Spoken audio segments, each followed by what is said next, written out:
தெய்வத்தின் குரல் 3ஆம் பாகம். சிக்கனமும் பரோபகாரமும். கடன் அனைவருக்கும் தீங்கு.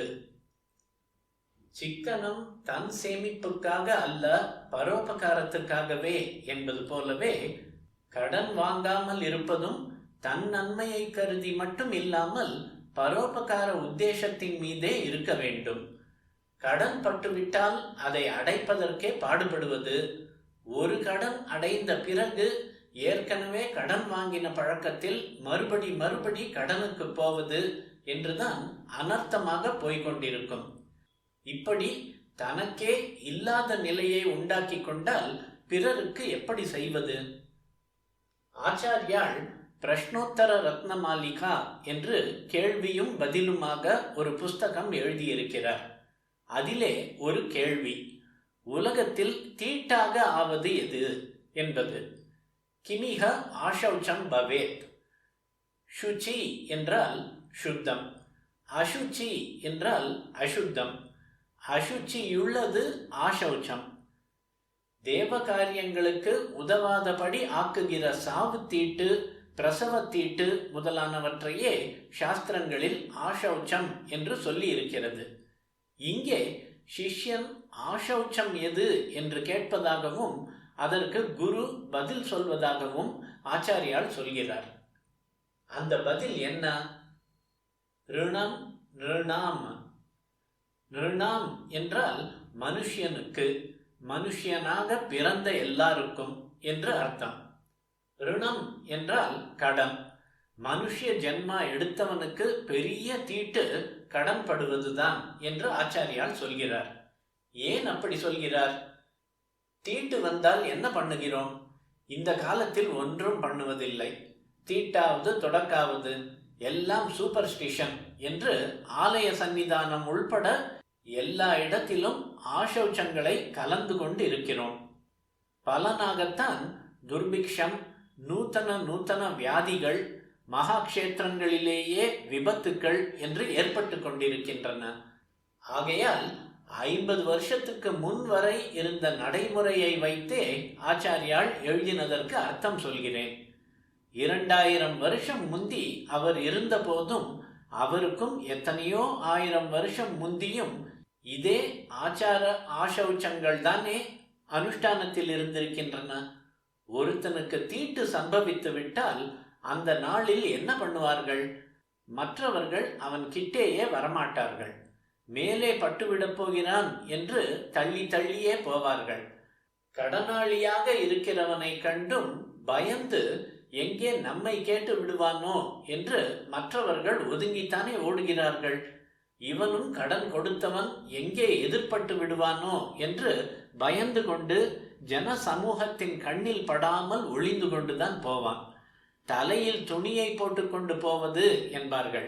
அடையாளம் தெரியாமல் இருப்பதற்கு தன்னைத்தானே இப்படி பெரிய ஆஷௌச்சம் ஏற்பட்டு விட்டது போல கடனாளி சமூக பிரஷ்டம் செய்து கொண்டு விடுகிறான். ஒருத்தன் கடன் பழக்கம் ஏற்படுத்தி கொள்வதால் அத்தனை பேருக்கும் கஷ்டம். கடன் பட்டார் நெஞ்சம் போல் கலங்கினான் என்று கம்பரே சொன்னபடி கடன் வாங்கிவிட்டவன் கொடுத்தவனை நினைத்து எப்போதும் பயந்து கொண்டு கஷ்டப்படுகிறான். தப்பித்துக் கொள்வதற்காக பொய் சொல்கிறான். மிஞ்சினால் கடனை அடைப்பதற்காக திருடவும் துணிகிறான். கடன் பட்டாரை போல அல்லது அதை விடவும் கடன் கொடுத்தார் நெஞ்சமும் கலங்கி கொண்டுதான் இருக்கும். பணத்தை அழுதவன் இவன்தானே. அது திரும்பி வருமா வராதா என்று எப்போது பார்த்தாலும் கவலைப்பட்டு கொண்டிருப்பான். கடன் கொடுத்தவனான இவனுக்கு எத்தனை எரிச்சலும் மன கொதிப்பும் உண்டாயிருக்கிறது என்பது கடன்காரன் கடன்காரி என்று வசவு ஏற்பட்டிருப்பதிலிருந்தே தெரிகிறது. கடன்காரன் என்றால் கடன் கொடுத்தவன் வாங்கினவன் என்று 2 தினுசாகவும் அர்த்தம் பண்ணிக்கொள்ள இடம் இருக்கிறது. வளர்ந்த குழந்தைகள் செத்துப்போனால் கடன்காரன் கடன்காரி போயிட்டானே போயிட்டாளே என்று தாயாக இருக்கப்பட்டவள் மனஸ் நொந்து பிரலாபிப்பதுண்டு. இங்கே கடன்காரன் என்றால் பூர்வ ஜன்மத்தில் நமக்கு பணமாகவோ உழைப்பாகவோ கொடுத்தவன் என்று அர்த்தம்.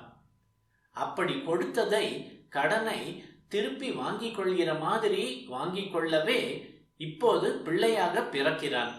பெற்றவர்களுக்கு செலவு, தேக சிரமம் எல்லாம் வைக்கிறான். இவற்றில் தான் முன் ஜென்மாவில் கொடுத்த அளவுக்கு திரும்ப அவர்களிடம் வாங்கி கொண்டவுடன் கடன் தீர்ந்தாயிற்று என்று கண்ணை மூடிக்கொண்டு போய்விடுகிறான். ஜென்மாந்தர கடன்காரன் என்று சொல்கிற போதும் பூர்வ ஜென்மத்தில் நாம் ஒருத்தனால் பெற்றதை திரும்ப நம்மிடம் இருந்து வாங்கிக் கொள்ள அவன் வந்திருக்கிறான் என்றே அர்த்தம்.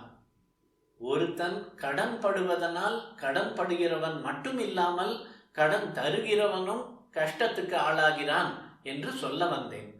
இப்போது நவீன ஐடியாலஜி போய்கொண்டிருக்கிற போக்கில் கடன் கொடுத்தவர்தான் அதிக கஷ்டத்திற்கு ஆளாக வேண்டியிருக்கிறது. சர்க்காரே கடன் வாங்கி பெரிய பெரிய திட்டம் போடுவதாக இருப்பதால் போல் இருக்கிறது. கடன் பட்டவர்களுக்குத்தான் இப்போது சர்க்காரில் எல்லா சலுகையும்.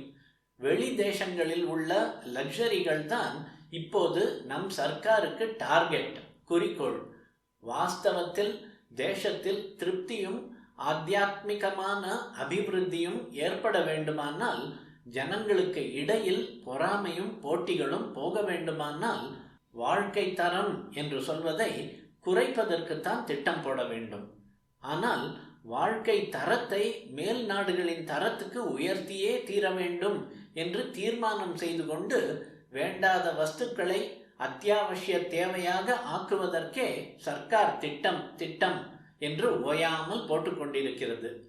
இதற்காக இந்த தேசத்தில் உள்ள எல்லா ஜனங்களின் கடனையும் சேர்த்து வைத்து சர்க்காரே ஒன்றுக்கப்புறம் எத்தனையோ சைஃபர்கள் போடுகிற தொகை லோகம் பூராவும் கடன் பட்டிருக்கிறது. வேண்டாத வஸ்துக்களில் ஜனங்களுக்கு அபிருச்சியை உண்டாக்கிவிட்டு அதனாலேயே அவர்களை சம்பள உயர்வுக்காக எப்போது பார்த்தாலும் சண்டை, ஸ்ட்ரைக் என்று இறங்குவதற்கு தூண்டிக் கொண்டிருக்கிறது. திட்டம் என்ற பெயரில் திட்டமில்லாமல் செய்கிற காரியத்தால் ஏற்பட்டிருக்கிற இன்ஃப்ளேஷனில், பணவீக்கத்தில் என்ன வருமானம் வந்தாலும் போத மாட்டேன் என்கிறது. ஜனங்கள் கடனாளியாக வேண்டி இருக்கிறது. இதற்கு சர்க்காரே இன்சென்டிவ் தருவதாக இருக்கிறது. ஜனங்களை கடன் வாங்குவதற்கு நன்றாக பழக்கி வைக்கிற ரீதியில் கிராமத்துக்கு கிராமம் பேங்குகள் திறந்து அநேக ஜனங்களுக்கு லோன் கொடுக்கிறது. இதனாலே எத்தனையோ பொய், மோசடி, கரப்ஷன், பேங்க் சொல்கிற இன்னதுக்காக கடன் வாங்குவதாக சொல்லிக்கொண்டு அதை வேறு காரியங்களுக்கு பிரயோஜனப்படுத்துவது, அதற்காக இன்ஸ்பெக்ஷன் ஸ்டாஃபுக்கு அழுவது, முதலில் பல பேர் மனு போடும் போட்டியில் லோன் வாங்குவதற்கே அதிகாரிகளுக்கு நைவேத்தியம் பண்ணுவது என்றெல்லாம் ரொம்ப குளறுபடியாக போய்கொண்டிருக்கிறது. அப்புறம் கடனை திருப்பி வசூலிப்பதும் கஷ்டமாகிறது. கட்டாயப்படுத்தி வாங்கினால் ஓட் போய்விடப் போகிறதே என்ற பயத்தில் கடனை ரைட் ஆஃப் பண்ணி விடுகிறார்கள். சொந்த பணமா என்ன, ஜனங்கள் வரி முதலானவைகளை கொடுத்துத்தானே என்பதால் சுலபமாக கடனை வஜா செய்துவிட்டு நல்ல பெயரும் ஓட்டும் சம்பாதிக்க பார்க்கிறார்கள். அதோடு போகவில்லை, சொந்த பணத்தை கடனாக கொடுத்தவன் அல்லது குத்தகை பணம் பெற வேண்டியவன் முதலியவர்கள் எல்லாரும் கூட தங்கள் பணத்தை விட்டு கொடுக்கத்தான் வேண்டும் என்பதாக அவர்களை வயிறெறிய வைத்து மொரட்டோரியம் என்று ஆர்டினன்ஸ் போட்டு விடுகிறார்கள். ஏழைகளுக்கு வாஸ்தவமாக நன்மை பண்ணுவதை யாரும் ஆக்ஷேபிக்கவில்லை. ஆனால் பொதுவாக அடக்க பண்பும் எளிமையும் உள்ள நம் ஏழை ஜனங்களை வீண் டாம்பீகத்திலும் பலவிதமான பொய் பித்தலாட்டங்களிலும் தூண்டிவிட்டு பட்ட கடனை தீர்க்கத்தான் வேண்டும் என்ற பெரிய தர்மத்துக்கு விரோதமாக நாம் போனாலும் சர்க்கார் நமக்குத்தான் ஆதரவாக இருக்கும் என்று துணிச்சல் கொள்ள வைப்பது நன்மை இல்லவே இல்லை, தீமைதான். ஓட்டு பெட்டி பலம் நமக்கு தான் இருக்கிறது என்று அவர்களை எண்ண வைத்து அதற்காக தர்ம பலத்தையும் தெய்வ பலத்தையும் அவர்கள் இழக்கும்படி செய்வது அவர்களுக்கு செய்கிற தீமைதான். கடன் கொடுத்தவன் எப்படியெல்லாம் கடின சித்தனாகி கொடுமை பண்ணுகிறான் என்பதும் எனக்கு தெரியாமல் இல்லை. அநியாய வட்டி வாங்குவது, எத்தனை திருப்பினாலும் அசலில் கழித்து கொள்ளாமல் வட்டியிலேயே கழித்து கொள்வது என்று அவர்களும் அநேக அக்கிரமங்கள் பண்ணத்தான் பண்ணுகிறார்கள். கடன் வாங்குவது என்ற தப்பை ஒருவன் பண்ணுவதால் தான் இப்படி இன்னொருத்தன் கடன் கொடுப்பவன் பாவம் செய்பவனாக ஆகிறான். கடைசியில் சர்க்கார் அவனுக்கு நாமம் போடுகிற போது அவனும் கஷ்டப்படுகிறான். ஆதலால் அடி முதல் எவனானாலும் கடன் என்றே போகாமல் தன் வருவாயில்தான் காலம் தள்ளுவது என்று ஆக்கிக் கொள்ள வேண்டும்.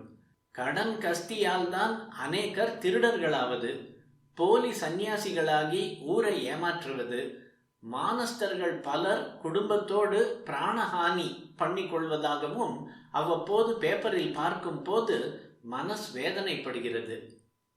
முன்னேயே சொன்ன மாதிரி கடன் கொடுத்தவன் கடன் பட்டவன் என்ற 2 பேர் மட்டும் இல்லாமல் ஊரார் எல்லாருமே ஒருவன் கடனாளி என்றால் அவன் எங்கே நம்மை உபத்திரவம் பண்ண வருவானோ என்று ஓடும்படி இருக்கிறது.